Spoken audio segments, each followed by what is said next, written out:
Hi everybody and welcome to another class with Buff Browz, and today we are going to be exploring a lamination paired with a stain. The key to a successful stain, especially with lamination, is your prep. We really want to ensure that we are removing any dead skin cells, and we want to ensure that the hair and the skin is free from any sort of fatty acid or oil.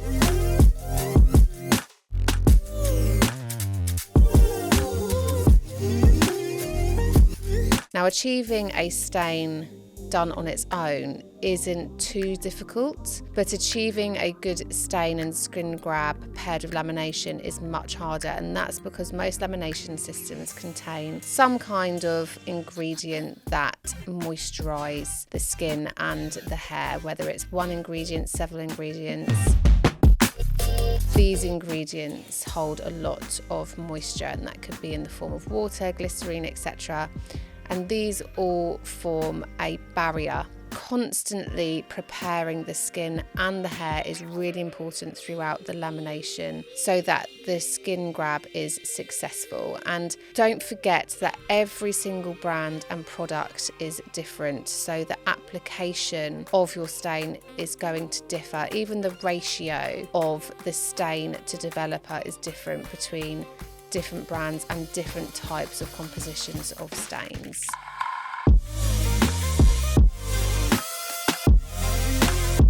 So I have prepped the skin so far using brow polish to remove any dead skin cells, and then purify to clean the skin and the hair, and to also remove any excess kernels. And I'm now using Detox, which is a saline water, to completely break down any moisture, any fatty acid, oils, etc. throughout the hair and also on the skin.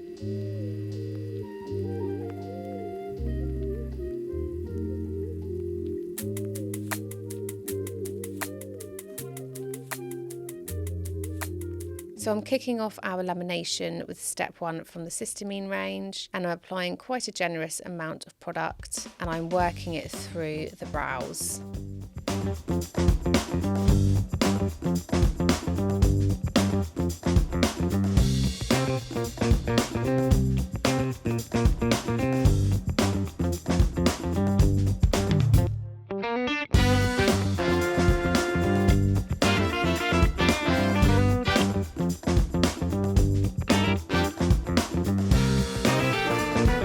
Like to use a wrap, and this is going to heat the product slightly and help speed up the process.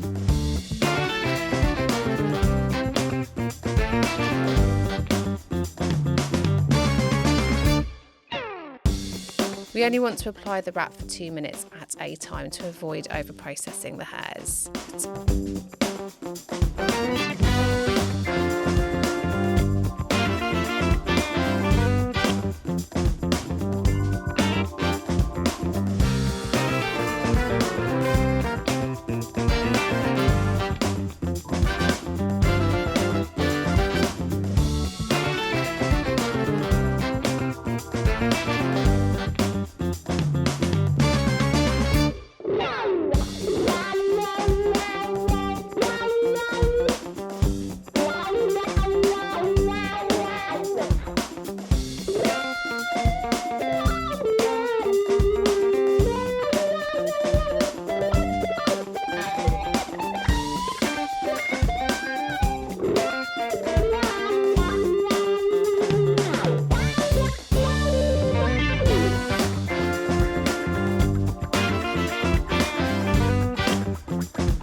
So step 1 breaks down the disulfide bonds within the hair's cortex, and by breaking these bonds we are able to alter the structure of the hair and create a new shape for the eyebrow.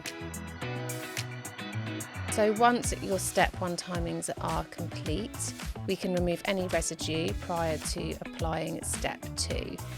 And with this system, step 2 timings mirror the step 1 timings. Please ensure that the brows are brushed into the position you want them to be finished in before applying step 2, as step 2 is going to set the new shape and structure.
So once your step 2 timings are complete, you can remove any residue of product, and then you're going to clean the area using Purify and Detox. And this is going to remove any form of barrier that was within step 2 to ensure that you get a really good grab from your stain.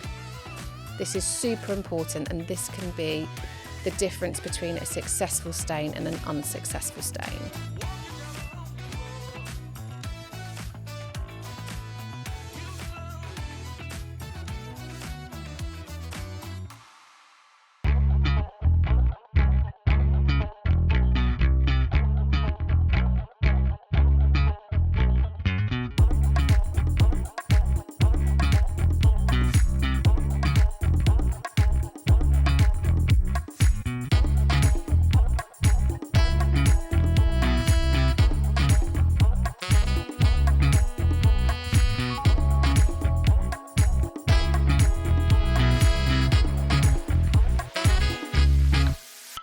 Prior to applying your stain, you do need to map out the shape that you wish to achieve. This product is going to create quite a strong grab to the skin, and you want to ensure that the grab is conforming to the shape that you want to achieve.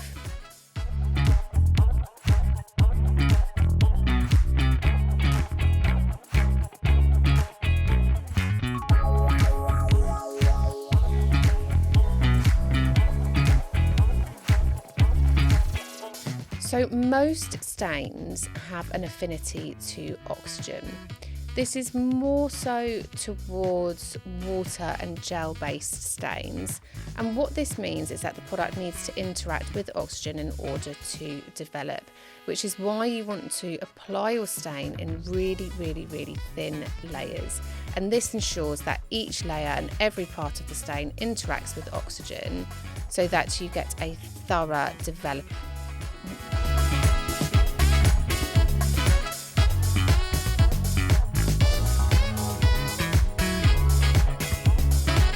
So water and gel-based stains tend to have an affinity to oxygen, and this means that the product needs to interact with oxygen in order to develop.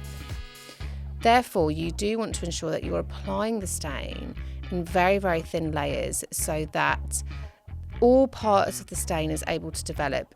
If the stain is too thick, then oxygen doesn't tend to be able to reach the centre of the stain and only the edges, for example, and therefore you'll end up with a ring where the stain develops on the edges and not in the centre.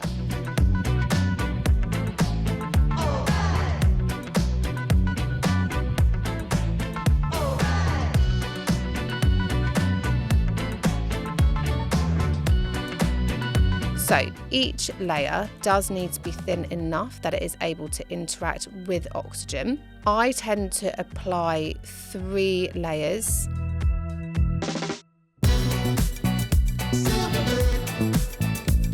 To ensure a really thorough and strong, long-lasting stain. And I always interact between applying a layer to the left brow, then the right brow, then the left brow, then the right brow, and this ensures that each layer is able to dry out before applying the next. It's also worth applying the stain to the front of the brow a little bit later on, or maybe on your second layer, your third layer, so that it doesn't develop in this area as much as it does throughout the rest of the brow, so that you get a nice soft gradient through from the front to the tail. Alternatively, you can apply it to the entire brow all evenly, all at once, and remove the front much sooner than the rest of the brow.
whilst your stain is developing, you can also wax around the stain.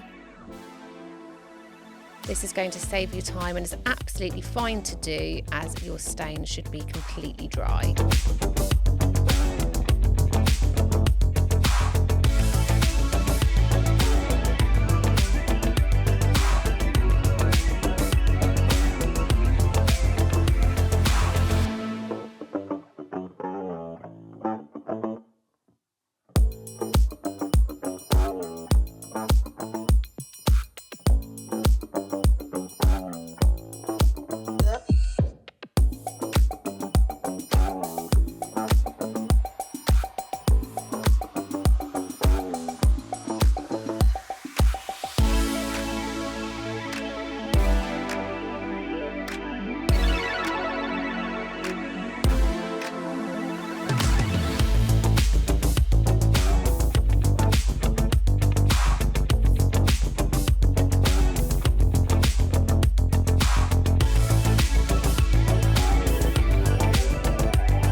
To remove the stain, I really like to use the Restore Mask, which is a protein-infused conditioning treatment.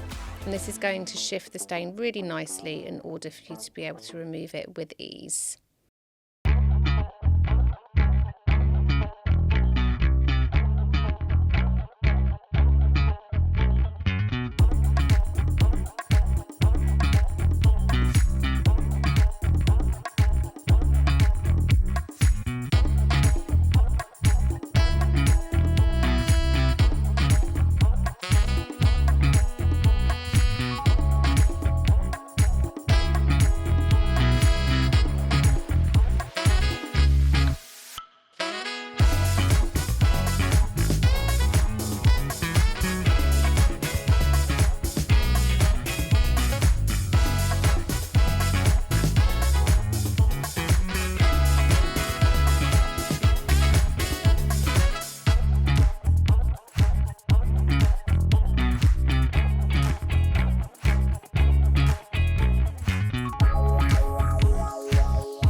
Camouflage any redness in the skin, you can use our Camo product, which is our skin neutralizing agent, and you can blend it into the skin, and once it's blended it will conform to the natural skin tone.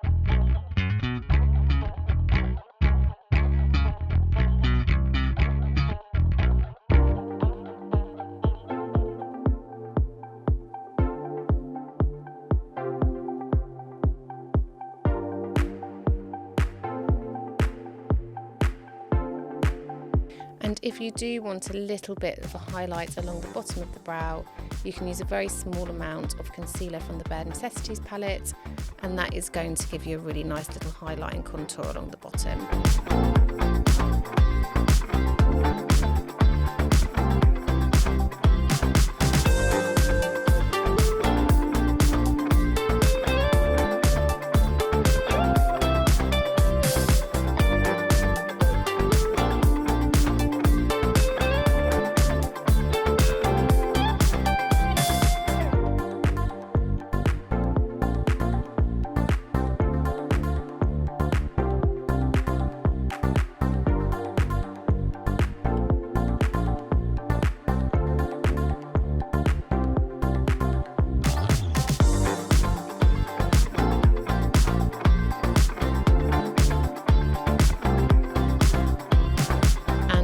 finish off this lamination and stain beautifully, you can use step 3 through the brows to hydrate and replenish the hair.